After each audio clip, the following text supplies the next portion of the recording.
topic of today is on systemic retinoids, how we apply it to acne and the acne variants.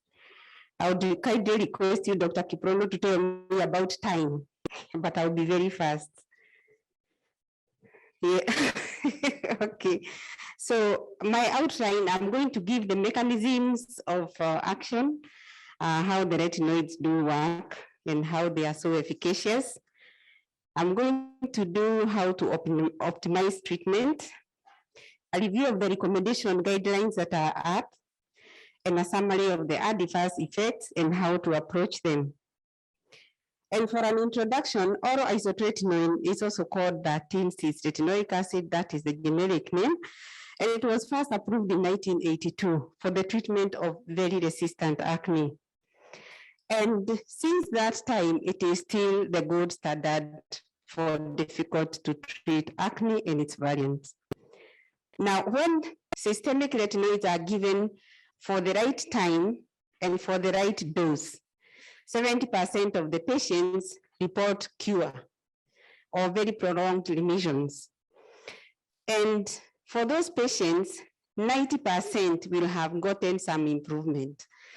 And most of the literature say that the patients who are given systemic retinoids for the right time and the dose, if their acne does occur in future, it will be a different type. It will be milder and easier to control. Now, from the beginning, when we started giving the isotretinoin, the doses have changed. We used to give high doses for a short time or for a long time. And we used to start using it very early in the disease, but now we are using lesser doses. We are even using some doses which are not regular on a daily basis. Evidence, because of the use of the medicine, has also told us that we don't have to do so many tests. So most of the guidelines, they have reduced the laboratory evaluations. What has become very prominent is the pregnancy-associated safeguards. And all the people who normally make these systemic retinoids, the prescribers, the pharmacists, they have a commitment that there is no pregnancy that is supposed to be exposed to a systemic retinoid. That is like the gospel, that there is no pregnancy that should be exposed to a systemic retinoid. Now, this drug, it intrigues me, and I decided to do some history about it. And it was first discovered in the 1960s at the Roche laboratories, and they used to treat it for cutaneous tumors, like mycosis fungoides, very extensive Kaposi sarcoma. They used to try it for those tumors that there's nothing that you can do to the patient. And because there's nothing you can offer, then they used to offer that. Around 1975, that's the time it was started. Some dermatologists started using it in severe skin conditions, and they actually started using it in lamella ecdysis. These are still very difficult conditions. They have no treatment. So you can as well try to give the new molecules and see whether they are going to make a difference. And in 1982, it was approved for severe acne that was not responding to treatment, still very severe disease. So that one, and in 1982, that's the time the isotretinoin was classified as category X drug in pregnancy rating because it was causing some side effects on the unborn children. And in 1984, they put it a black label box. That means it will cause some fetal abnormalities. Now, in 1998, research associated isotretinoin with depression. And this was put as a caution to the clinicians who are prescribing it, so that if you know someone has a psychological problem, if you know they have a CNS problem, their depression, then you don't give them to them. You don't give it to that category of patients. In 2000, the manufacturers now decided actually to associate completely that this drug causes side effects in their unborn babies. In 2001, the first medical guide came up It was in plain language, and it was to be given to the users, to the pharmacists, to the clinicians, and to the manufacturers, so that there is still no pregnancy which was supposed to be exposed to isotretinoin because of the side effects. And in 2002, now their patency expired, and that is why the companies which we have even in Kenya got permission to start making the generic isotretinoin. In 2005, in the US, they developed the iPledge system. This is an online program where any woman who is in the childbearing age, once you start giving them isotretinoin, they are registered, so that you can be feeding there the monthly test to show that the pregnancy is negative. You put the RFTs there, you put the UEs, all the tests that were supposed to be done, so that we can see if the patient is suffering from any side effects. And of course, if the patient gets pregnant, then the termination is done and you still put it in the system. And if they decide to pull through with the pregnancy, then the side effects are recorded in the system.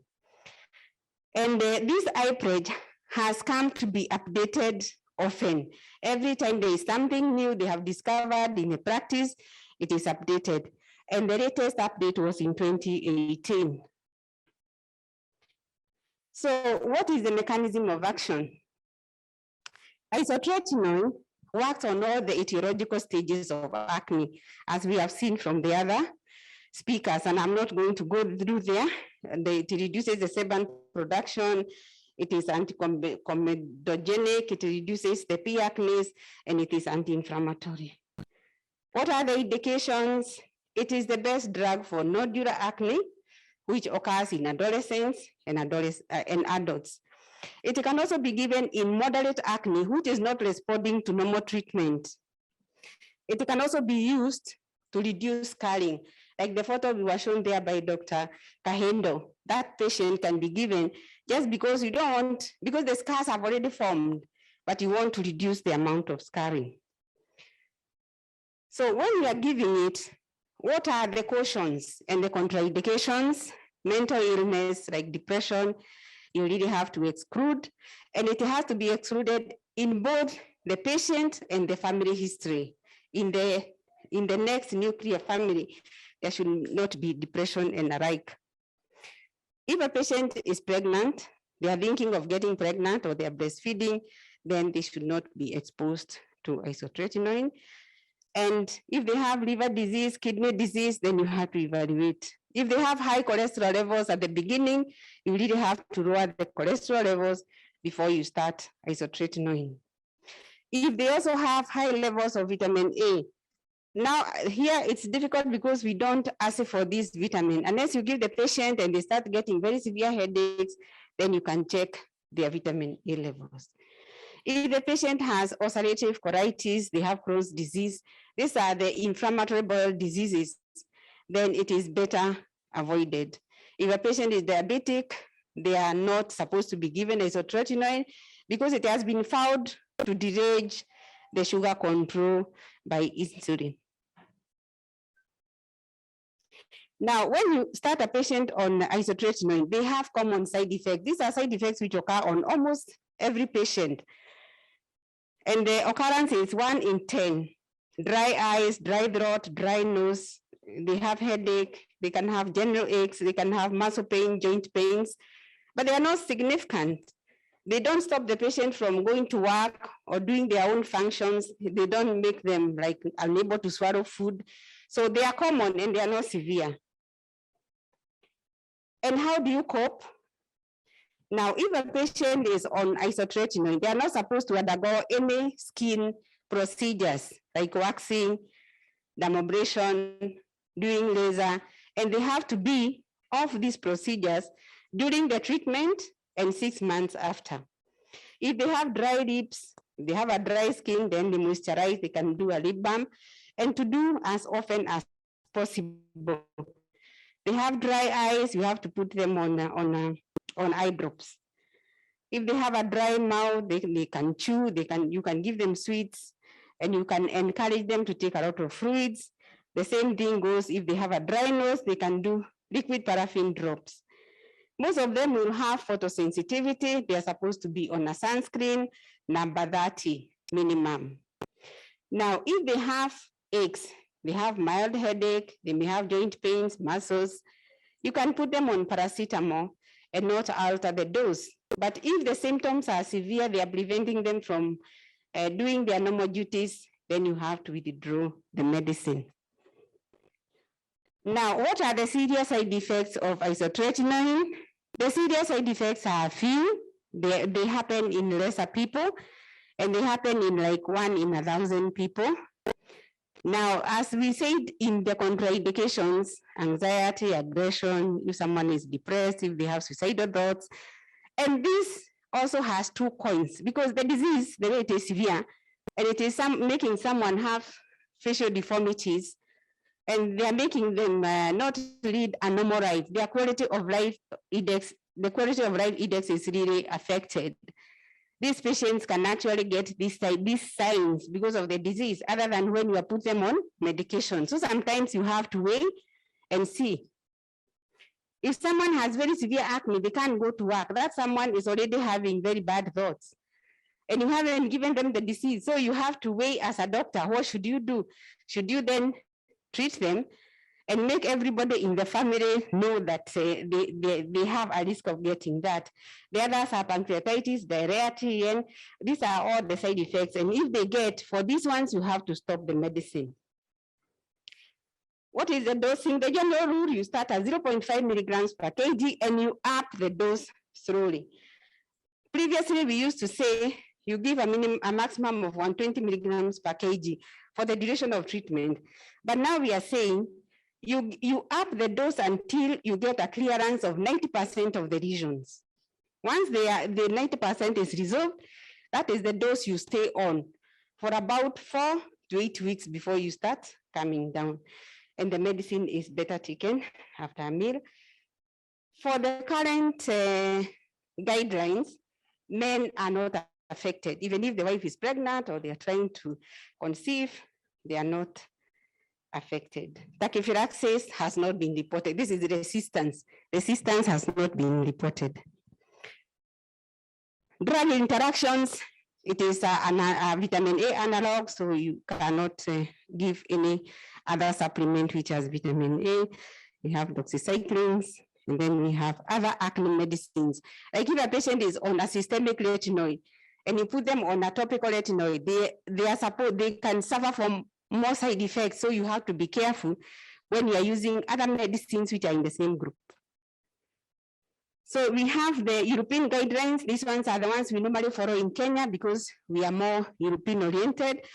And these guidelines came just to harmonize and to make everybody prescribe the generic medicine and also be aware of the side effects and how to handle them.